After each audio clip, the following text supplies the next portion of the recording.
в една квартира чужда. Озъртат се на тихия завой. Тя влиза първа и пердето спуща, додето стълбите изкачва той. Понеже времето им е броено, задъхано се любят.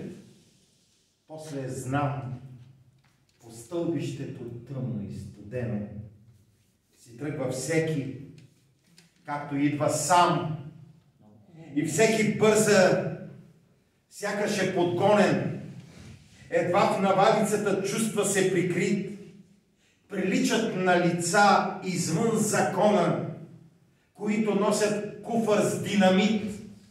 Все някой ден в семейните им кухни, в един вечерен и уютен час, прикриваната бомба ще избухне. Дано децата са навън тогас. Таню Клисуров. Той присъства с това стихотворение тук сред вас. За нас е все още непрежалима тази загуба. Когато ме помоли, ни помоли всички, и казва, бе, един да е председател. Викам, аз ли бе? Абе, няма значение да го запазим. И тогава с Виолета, с бати Митко. Това е Таню Клисуров. Той пожела. И аз казах, добре, ще останем и на вас разчитам. И заедно вървим. И вие виждате как посреща ми Хасково, Балчик сега, и Ямбол на 6 ноември. И продължаваме. И Бургас. За да защитим. Ние се вълнуваме. И Митко го виждаме. И аз. Но считах за мой дълг да прочета едно стихотворение от нашия председател, който си е сред нас.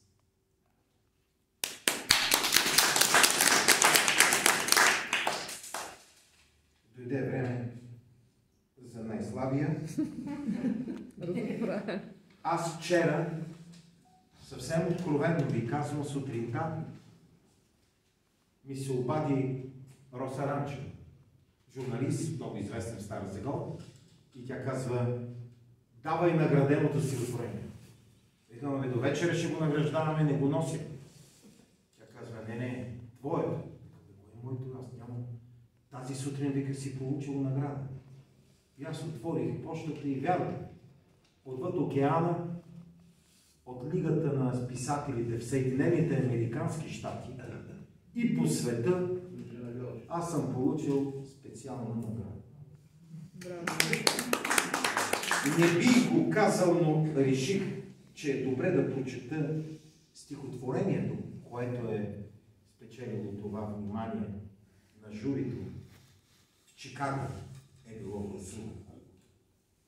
То се казва Вълче. Във въздушния замък на своите наивни представи, посред сламени хора, измазани с горест и кал, моя ден, странно как по инерция жив продължава да живее така, сякаш никога не е живял. В силиконния блясък, с фалшивото чувство за нежност, като паднало малко вълче, сред дълбокия вир проскимтявам и като езиче душата изплезил, се опитвам да стигна брега, но брега е ронлив, и проплаквам с гласа на удавник, с последния въздух, след което водата се пълни с зла тишина, а вълчицата, майка ми, в своята болка безумна, като луда трапосва брега под ръждива луна и извитата жал на гласа й разцепва простора, както вие човек върху тънкия ръб на света, между глухите, вслушани в себе си сламени хора, и продъмва нощта, и потъва в нощта, като път без следа вълча скръб над мълчана вода.